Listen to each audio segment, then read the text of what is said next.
आज हम आपको बताएंगे एग्जाम पैटर्न पर। जैसे आपका बोर्ड एग्जाम्स होने वाले हैं, बोर्ड एग्जाम में जो ग्रामर के क्वेश्चन पूछे जाते हैं, ग्रामर बेस्ड क्वेश्चन, वो कौन से क्वेश्चन उठाते हैं, कैसे क्वेश्चंस होते हैं, उसी के आधार पे हम छोटा सा टेस्ट आपको दे रहे हैं। जैसे इसमें लिखा हुआ है क्लास 10 एग्जाम बेस्ड क्वेश्चन। कैसा क्वेश्चन है? पहले लिखा हुआ है he said what is your name. इसको हमें पंचुएट करना हुआ है। पंचुएशन का मतलब होता है जो हमारे साइन इंग्लिश के होते हैं, उन साइन का यूज हम कैसे करते हैं, कहाँ करते हैं, इसको हमने आपको पढ़ाया है, उसी को करना था।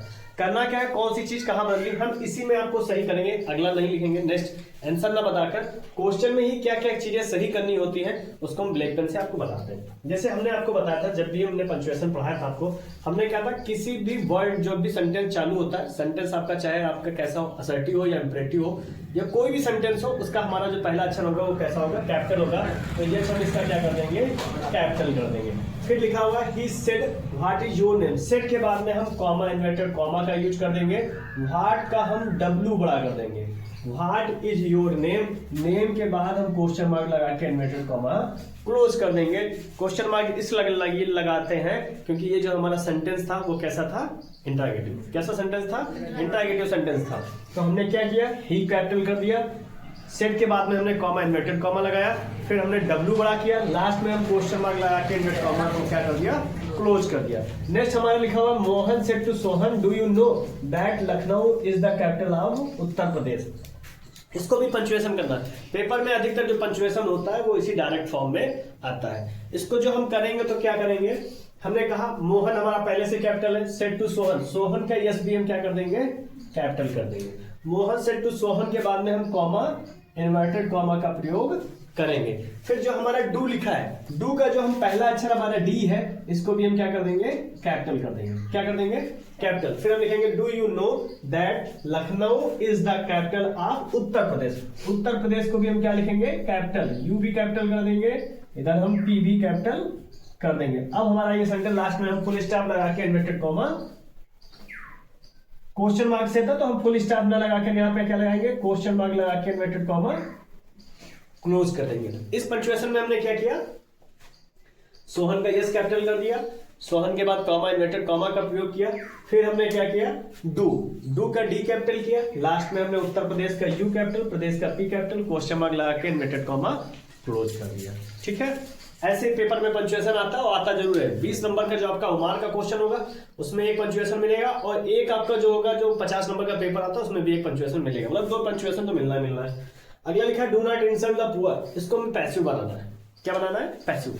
सबसे पहले सेंटेंस देखेंगे, सेंटेंस हमारा कैसा है, इंपरेटिव सेंटेंस है। कैसा है, इंपरेटिव। इंपरेटिव सेंटेंस हमने आपको 3 प्रकार से बताए थे। कितने प्रकार से बताए थे, 3 प्रकार। एक तो हम ऑब्जेक्ट से बना सकते हैं, एक हम लेट से भी बना सकते हैं, दूसरा हम कैसे बना सकते हैं, यू आर ऑर्डर्ड से। कैसे बना सकते हैं, you are ordered to, suggested to.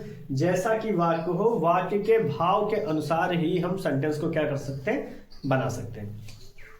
जैसे इसको लिखा था do not insult the poor, do not insult the poor, हमने सीधे लिखेंगे you are ordered not to insult the poor. क्या लिख देंगे हम लोग, you are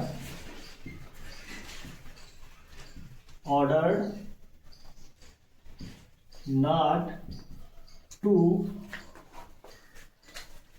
insult the poor। ये हमारा सेंटेंस कैसा हो गया, पैसिव वॉइस। कैसा सेंटेंस है ये, पैसिव वॉइस। सही निकल रहे नहीं निकल रहे। अगला लिखा he said to us why are you sitting idle. इसको हमें इनडायरेक्ट बनाना, पेपर में डायरेक्ट इनडायरेक्ट मिलना है 100% मिलना है। ठीक है, इसको हम क्या करेंगे, सबसे पहले जैसे हमने आपको बताया था याद करने के लिए कि जब भी हम मान लो आदर्श की शादी होगी तो जब दुल्हनिया देखने जाएंगे तो सबसे पहले वहां दुल्हन जो आती है, पुराने जमाने में वो कैसी होती थी, घूंघट में होती थी। घूंघट का मतलब जो कॉमा, इन्वर्टेड कॉमा होगा वो जो काम करता है वो पर्दे का काम होता। उसके बाद जैसा सेंटेंस शब्द लिखा हो उस शब्द से हम सेंटेंस को पहचानते हैं कि सेंटेंस हमारा कैसा है।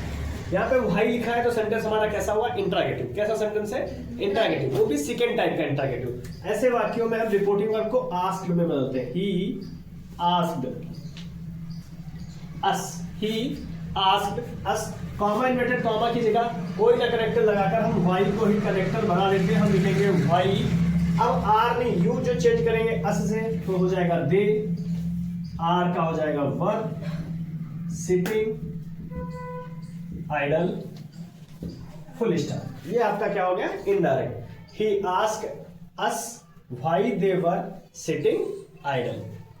नेक्स्ट हमारा लिखा है he said to me please help me, ये भी इनडायरेक्ट है। वो हमारा इंटरोगेटिव था, ये हमारा कैसा है इंपरेटिव, ये कैसा है इंपरेटिव। प्लीज से चालू हुआ, कैसे चालू हुआ? जो वाक्य हमारे प्लीज से प्रारंभ होते हैं उनकी रिपोर्टिंग और क्या में चेंज करते हैं? रिक्वेस्टेड में। क्या में चेंज करते हैं? रिक्वेस्टेड में चेंज करेंगे। इसको जब हम लिखेंगे ही सेड टू को बदल देंगे रिक्वेस्टेड मी टू हेल्प, मी को ही से बदलेंगे तो हिम हो जाएगा। तो ये क्या हो गया? He requested me to help him. Next हमारा अब हाँ, बहुत से लोग पेपर में यही नहीं जान पाते, जैसे आप ही लोगों को नहीं पता था इन वाक्यों में करना क्या होता है। इसमें लिखा हुआ है सी पुट द पेन, खाली जगह हर पॉकेट। इसमें आपको प्रीपोजिशन भरना था, ऑप्शन दिया था इन, इनटू, एट और ऑन भरना था। हमने आपको बताया जब भी कोई अवस्था परिवर्तन होता है, क्या परिवर्तन होता है? अवस्था बदलती है, जैसे बर्फ होती है पिघल रही है, काहे बदल रही है? पानी में बदल रही है। कोई नदी में कूद रहा है, कोई भी चीज कहीं भी अवस्था अगर चेंज हो रही है, जैसे वो बोला गया है, उसने कहा ही पुट द पेन, उसने पेन को रखा हर पॉकेट। तो पहले पेन ओपन था, वो पॉकेट में जा रहा, अवस्था चेंज हो रहा। तो यहाँ हम जो यूज करेंगे तो इनटू का यूज करेंगे। कहाँ का यूज करेंगे? इनटू का। किस चीज का यूज करेंगे? इनटू का यूज करेंगे। समझ में आ रहा नहीं आ रहा? कोई डाउट हो तो क्लियर करते करना। अगला पूछा गया था news left me worried, identify the verb. Identify का मतलब था पहचानो, द वर्ब। इस वाक्य में वर्ब क्या है? सेंटेंस हमारा क्या था? The news left me worried. आपको वर्ब पहचानने के लिए सबसे पहले आपको ध्यान रखना है जो सब्जेक्ट होता है, सब्जेक्ट के बाद में जो शब्द यूज होता है वो ही हमारा क्या होता है? वर्ब होता है। क्या होता है? तो सब्जेक्ट के बाद इसमें क्या यूज हुआ है? लेफ्ट। क्या यूज हुआ है? लेफ्ट। तो लेफ्ट हमारी क्या हो गई? वर्ब। तो इसमें वर्ब क्या है हमारी? लेफ्ट। वर्ब क्या है? लेफ्ट। नेक्स्ट हमारा बोला गया है the Ganga is a holy river. इसमें हमें आइडेंटिफाई द एडजेक्टिव। क्या पहचानना है इसमें? हमें एडजेक्टिव पहचानना है। एडजेक्टिव बोले तो विशेषण। एडजेक्टिव क्या होता है? जो नाउन और प्रोनाउन की विशेषता बताता है उसी को हम क्या बोलते हैं? विशेषण बोलते हैं। अब विशेषण विशेषता किसकी बताता है? नाउन या तो किसके आगे यूज हुआ होगा? नाउन के या प्रोनाउन। उसने कहा था गंगा, गंगा की बात किया। इज माने है ए होली रिवर, रिवर भी, नदी भी तो नाउन है, और नाउन के पहले उसने क्या यूज किया? होली। तो हमारा एडजेक्टिव क्या हुआ? होली हमारा क्या है? इसी बेस पे क्वेश्चन पूछे जाते हैं एग्जाम में, ठीक है? अगर किसी को कोई डाउट हो तो पूछ सकता है। इनमें है किसी में कोई डाउट? लास्ट वाला, इसमें आपको वर्ब बतानी थी। वर्ब क्या होता है? ऑल, वर्ब की डेफिनेशन क्या होती है? All action word is called the verb. संसार में जितने भी काम किए जाते हैं, कोई भी काम हो, हंसना, रोना, गाना, खेलना, कूदना, नाचना, मुंह हिलाना, कुछ भी है, ये सारे आपके क्या होते हैं? वर्ब्स होती है। तो इसमें वर्ब क्या है? The news left me worried. Left माने छोड़ना होता है, ठीक है? तो लेफ्ट यहाँ और भी इसको याद कर सकते हैं, सब्जेक्ट के बाद में जो यूज होता है वो हमेशा क्या यूज होता है? वर्ब ही यूज होती है, ठीक है? अगर किसी कोई समस्या है तो आप कमेंट करके पूछ सकते हैं, ठीक है?